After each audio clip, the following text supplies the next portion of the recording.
You're still fighting? You've been out here dealing with these creatures the entire time? Yes. They just keep coming in waves. I've lost count of how many I've defeated. Before I realized it, even the sandstorm had stopped. Ah! Here comes another wave! Leave this round to us. I got interrupted earlier, but now I have something to take my anger out on. It's been quite a while since I've seen the Flame Mane in action. I'll leave these to you then. I'll be sure to put on a good show. Let's go! Stabilize! Order guide you! Let's light it up! Everybody Right now, right here, right now. One with nature! Here comes another wave! When are they ever gonna let up? The creature stopped appearing. Was that the last of them? What we fought just now was probably the aftermath of the sandstorm. So we should be safe for the time being. Well fought, everyone. No injuries, I hope. Huh? Who are you? Ah, my apologies. I haven't had a chance to greet you yet. I had my hands full taking care of the village's elderly and children. I am the chief of Aru Village. Everyone usually calls me Uncle Anpu. Sir, I am also originally from the desert, but I have not been back for some time now. May I ask if such sandstorms are common? I can't say they've always been common, but recently the storms have become increasingly severe and frequent. Besides sandstorms, we also occasionally get earthquakes. According to an investigator who stayed in the village a while ago, these unusual natural phenomena are related to the withering of Irminsul. Another effect of Irminsul's withering. So, Irminsul's withering causes withering zones in the forest, and sandstorms and earthquakes here in the desert? Everything in the natural world is inextricably connected to Irminsul. These regional symptoms can indeed be a reflection of Irminsul's present state. Everyone in Aru Village needs to take good care of themselves. Speaking of which, why haven't I seen a single village keeper since I got here? Village keeper? Who are they? Village guards like Candace? Does your curiosity know no bounds? Village Keeper is how Aru Village refers to mad scholars exiled here by the academia. Most of them are scholars who lost their sanity after a period of training in the Avidia forest. The academia believes that their crazed mutterings may have a negative effect on the psyches of other scholars. So, they're forcibly exiled to the desert. Though if you ask me, it's all a boatload of nonsense. Alas, that's exactly what we've been trying to investigate. One by one, the village keepers have been mysteriously disappearing without a trace. But no one in the village has ever seen them leave. If you're planning to stay around the village for the next few days, I'd appreciate it if you could keep an eye out for them. I've had encounters with those people in the past. I'll see what I can do to help. The Matra are the ones responsible for their exile. Now that you're no longer with them, are you trying to alleviate your guilt and atone for your past sins? I'm fascinated by how you think. Mock me if you will, but if you are guilty, I will eliminate you, regardless of my position or identity. Oh, you're the former General Mahamatra. You must be an expert in these kinds of investigations. Thank you for your help. Is it because you're reminded of Hypatia? Oh, these poor scholars. First they lose their sanity, now this! We need to help get them back home, safe and sound. But, is it really a good idea to tag along with Sino? You seem like you really don't trust him. I'll be grateful for the assistance. No doubt you will do a better job than some of my former subordinates. Let's start by finding a spot to share what we know so far.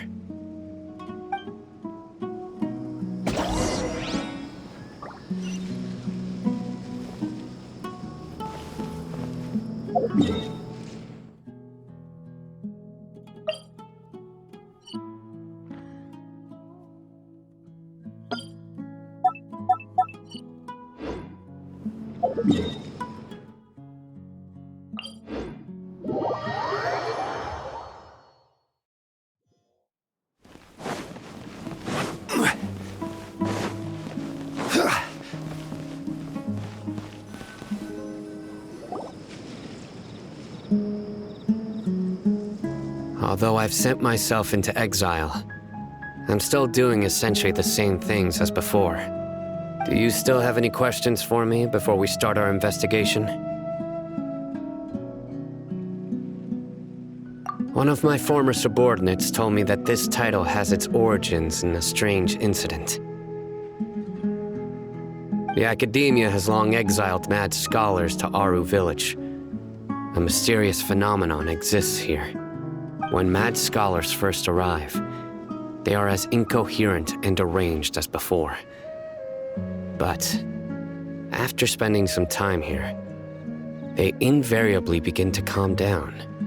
Initially, the people of Aru Village greatly resented having to take in the mad scholars.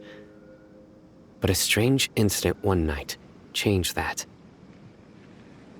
Aru Village was struck by the strongest earthquake in living memory. Seeing buildings on the verge of collapse all around him, the then chief of the village was preparing to take everyone to safety. Suddenly, he noticed a mad scholar crouching in a corner, caressing the ground with his hands. A soft, green light radiated from him, like a divine glow against the backdrop of night. Despite the powerful tremors that ripped through the ground that night, all the houses remained upright, almost as if they had grown roots reaching deep into the ground. In the end, not a single building collapsed, and no one was hurt. After that, the people of Aru Village treated the mad scholars with greater kindness, and began to refer to them as the village keepers. A soft green light? A mad scholar protecting Aru Village? What do you make of it, Traveler?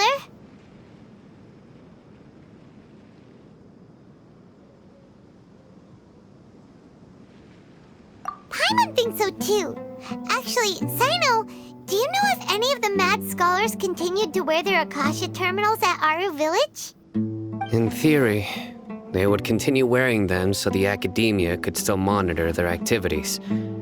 With that said, the main Akasha system would no longer have any interaction with them. Oh, no wonder! Everything makes sense then! Add in the fact that they calmed down, it was probably Nahida who calmed them.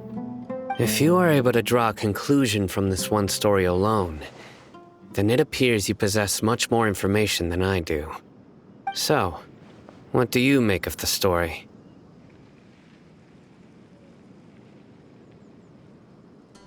Really? Lesser Lord Kusanali. What? You don't believe us? Lesser Lord Kusanali was definitely using the Akasha to give her power to the mad scholars! No, it's not so much that I don't believe you. I'm just struck by your reasoning. Lesser Lord Kusanali, the current Dendro Archon. Is she really active in Sumeru? The Academia has always placed far greater importance on the late Greater Lord Rukkhadevata. They've more or less ignored Lesser Lord Kusanali, and I've never had any reason to doubt their views. In addition, I've never heard any stories about Lesser Lord Kusanali and her deeds. To me, she might as well have been a god that never existed. No way! Nahida definitely exists! She's a... How should Paimon put it? She's a good Archon who's kind and wise, even if she says weird stuff sometimes. I've spent many years interrogating criminals, so I can easily tell when someone is lying. Good! Then you should know that we're telling the truth. That look in your eyes. I've never seen that from a liar. You two really must have met Lesser Lord Kusanali. How can this be? To think, our Archon has been amongst us this entire time. All right, now it's our turn to put our skills to good use for this investigation. But easier said than done, especially since we don't have any leads. Maybe we can start by knocking on some doors. Excuse me, are you here to help me find my grandpa? Huh? Who are you? By the sounds of it, a resident of this village. My name is Isak. You'll help me find my grandpa, right? Is your grandpa a mad scholar? Hey, don't say that. Grandpa is just Grandpa. Why do you have to call him that? It's not like he's a bad person or anything. The person you're referring to is not a local, yet you are. Why do you call him Grandpa? Grandpa is just Grandpa. He's my family. I heard everything you said to the village chief. Please, you gotta take me with you. I want to find my grandpa. I swear I'll help. I won't be a nuisance. Ah, so you're the one who was eavesdropping on us around the village chief's house. I was planning to go out and take care of whoever it was, but I had a vague feeling that they didn't harbor any ill intent. Whoa. Haven wasn't kidding about Matra having sharp senses. Sino, he's just a kid. All he wants is to find his grandpa. Let's find a way to help him. Sorry, I was only listening in because I wanted to know where Grandpa went. Honest. If you don't believe me, you can ask Miss Candace. All right. But first, let's confirm the facts with Candace.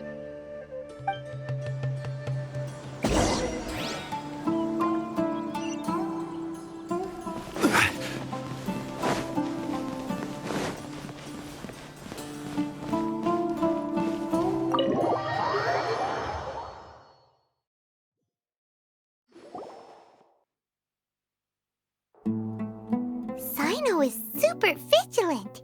Is this what all the Matra are like? Ah, you're back already. We just wanted to confirm something with you.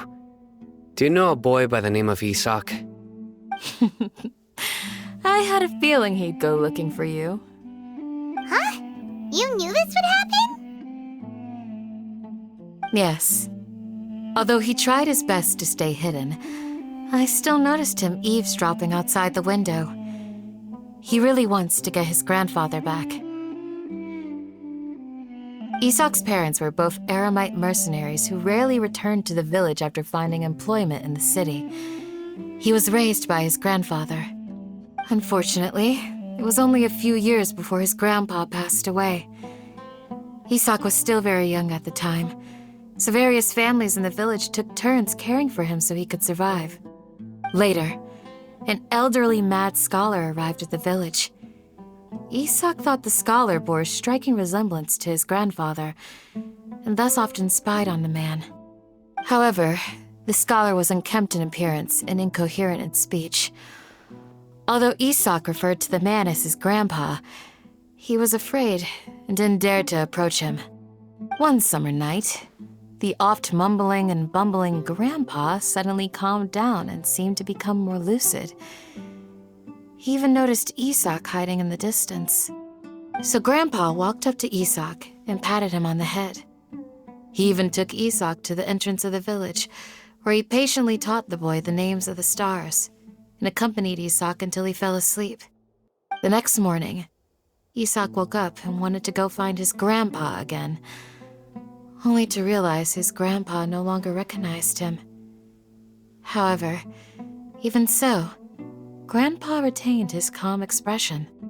It's said that those who saw the scholar claimed he no longer appeared to be crazy, but appeared to be living in his own world, almost as if he were sleepwalking. Isak was thrilled that his grandpa was able to find peace and would follow him all the time, asking him things like, "Grandpa, want me to take you somewhere fun?" Or, "Grandpa, could you tell me stories about the stars again?" All this somehow just makes Paimon feel really sad. It seems like they both deserve so much better. Perhaps. Nearly everyone who lives in the desert has some form of hardship or regret.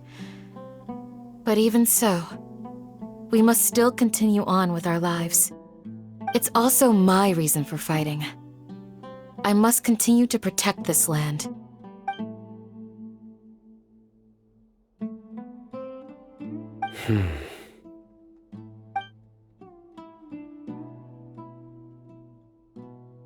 Maybe the people have always had a considerate god watching over them. Huh? What did you say, Sino? No, nothing. As long as Isak keeps his word and doesn't get in our way, we can take him along. Perhaps you are more compassionate than I gave you credit for. Please accept my thanks on Isak's behalf, Sino.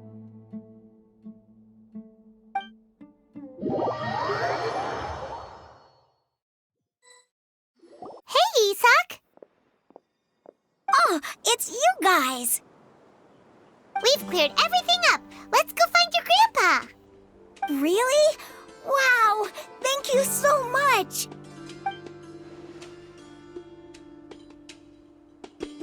Yeah! All right.